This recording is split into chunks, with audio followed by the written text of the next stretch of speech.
চলে এলাম নতুন একটা ভিডিও নিয়ে। তো আজ তো রবিবার, ছুটির দিন, তাই জন্যে রান্নাবান্নারও দেরি। তো প্রতি রবিবারই আমি বাজারে যাই পুরো সপ্তাহের বাজার করতে। তো চলো তোমাদের দেখাই আজকে বাজার থেকে কী কী নিয়ে এলাম। তো একদম নিয়ে সব বসে পড়েছি, এই ঝুড়ি বাটি, এই যে বাটি ফাটি সব নিয়ে বসে পড়েছি কাটবো বলে। আজকে একটু পুঁই শাক নিয়ে এসেছি। তো যদিও আমার কর্তার পুঁই শাক খাওয়া চলে না, কারণ থাইরয়েডের কোনো মানে মাখো জিনিস, ল্যাতলাতে জিনিস তো চলে না, তো ওর পুঁই শাক ঢ্যাঁড়স ওগুলো চলে না। কিন্তু কী করবো, মাঝে মধ্যে তো খেতে ইচ্ছে করে, তো ওকেও দেবো, একটুখানি দেবো নামমাত্র। আর নিয়ে এসেছি ক্যাপসিকাম, একেবারে পুরো সপ্তাহের বাজার করেছি বলে, এবং অন্য দিনের তুলনায় বৃষ্টির জলপথে একটু বাজারটা আজকে দেখলাম চড়া। তো এই দেখো ক্যাপসিকাম নিয়ে এসেছি, 2টো ক্যাপসিকাম।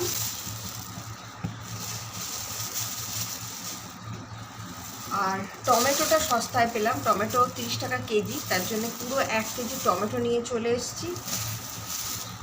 আর নিয়েছি শশা, শশার দামটা দেখলাম একটু চড়েছে, তাই জন্য অল্প পরিমাণ শশা নিয়ে এসেছি, কারণ স্যালাড রোজ দিন আমাদের খাওয়া হয় না, তো মাঝে মধ্যে খাওয়া হয়, যেমন আজকে হবে। আজকে তো মাংস, রবিবার মানেই মাংস, তোমরা তো জানোই। তো আজকে খাওয়া বলে এই শশা নিয়ে এসেছি।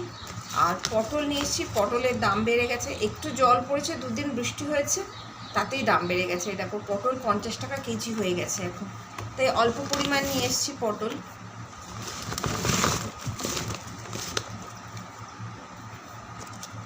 আর নিয়ে এসেছি উচ্ছে, উচ্ছেটা দেখলাম দামটা কম, তাও অল্প করে নিয়ে এসেছি, কারণ অনেক রকম সবজি নিয়ে এসেছি, তো তাই ঘুরিয়ে ফিরিয়ে রান্না করতে হবে। এবং আবার যাব সেই রবিবার দিন, মাঝে তো আর আমার কর্তার ছুটি নেই, তো সেই জন্য একটু উচ্ছে নিয়ে এসেছি। আর নিয়ে এসেছি ফুলকপি। তো এখনও সেইভাবে যেহেতু গরম পড়েনি, তার জন্য ফুলকপিটা খাওয়া যাচ্ছে, না হলে গরম পড়ে গেলে কিন্তু ফুলকপিটা তখন আর খাওয়া যায় না, একটা গ্যাস বেরোয়। এমনিও তো এখন সবই রাসায়নিক সার, তার জন্যেই। তো এই যে নিয়ে এসেছি ফুলকপি। ফুলকপিটার দাদা ডাঁটি ছাড়িয়ে দিতে ভুলে গেছে। এই যে ফুলকপিটা নিয়ে এসেছি, বেশ বড় ফুলকপি। পরশুদিন সকালবেলা আমি যখন সকালে উঠে ঝাড় দিচ্ছিলাম, তখন দেখলাম চাষি ক্ষেত থেকে ফুলকপি তুলে নিয়ে যাচ্ছে, ভেবেছিলাম কী নেবো, তো ভাবতেই চাষি চলে গেছে সাইকেলে করে, তো সে আর কেনা হয়নি।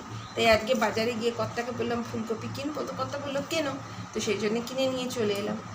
আর এদিকে নিয়ে এসেছি 1 ফালি কুমড়ো, কারণ পালং শাকে একটু কুমড়ো না দিলে, একটু বড়ি না দিলে ভালো লাগে না। আর কিছুটা মাছের তেল ছিল আগের দিনের, ওটি কাল ভাজা করে রেখেছিলাম রাতে, তো কালকে রাতে আর তোমাদের সাথে আসতে পারিনি, কাল তো বৃষ্টি পড়ছিল, তো কালকে ওই জন্য খিচুড়ি, মাছ ভাজা আর আলুর দম করেছিলাম, তো মাছের তেলটা ভাজা করে রেখেছি, সেটা পুঁই শাকে দিয়ে দেবো। আর আজকের মাছ নিয়ে এসেছি, সপ্তাহের মাছ, তো সেই তেল কিছুটা আছে, সেটা আবার পরে দেখা যাবে কি করবো। আর নিয়ে এসেছি আম, কাঁচা আম। তো কাঁচা আম ন্যাচারালি এই আমগুলো, এই যে এখনকার যে এই যে আমগুলো, এই আমগুলো আচারের আম, খুব ভালো লাগে।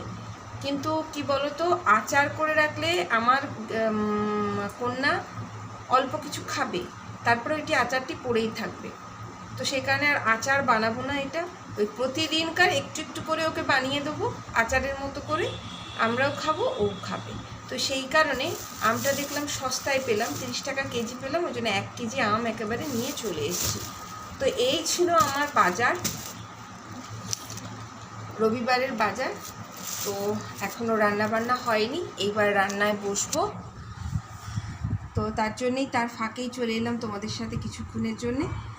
আরেকটা জিনিস যেটা বলার, তোমরা যে সমস্ত বন্ধুরা আমার ভিডিও দেখতে পছন্দ করছো, ভালোবাসছো, তাদের অসংখ্য অসংখ্য ধন্যবাদ। যারা নতুন বন্ধু জয়েন করছো, আমার পরিবারের সদস্য হয়েছো, তাদেরকেও অসংখ্য ধন্যবাদ। তারা পাশে থেকো, পুরনো বন্ধু নতুন বন্ধু সবাই পাশে থেকো, সাথে থেকো। আর যারা এখনও আমার পরিবারের সদস্য হওনি, তারা ঝটপট চলে এসো। তো এটাই ছিল তোমাদের সাথে বলার। তো চলো আমি রান্নাবান্না সারি, আর একবার তোমাদের দেখিয়ে দিই আমার বাজার। এই যে এই দেখো পুরো বাজার, আর এই হচ্ছে আলু, পেঁয়াজ, রসুন সব নিয়ে বসে পড়েছি। রবিবারের বাজার সব একসাথে করে এনে দেখতে খুব ভালো লাগে। তোমাদের কারা কারা এইভাবে সাজিয়ে রাখো আমাকে জানিও কোথা থেকে দেখছো, অবশ্যই জানিও। পুঁই শাকের আর কী রেসিপি হয় সেটাও আমাকে বলবে। তো চলো আজকের মতো ভিডিও এখানেই শেষ করছি, আবার আসছি নতুন কোনো ভিডিও নিয়ে। টাটা।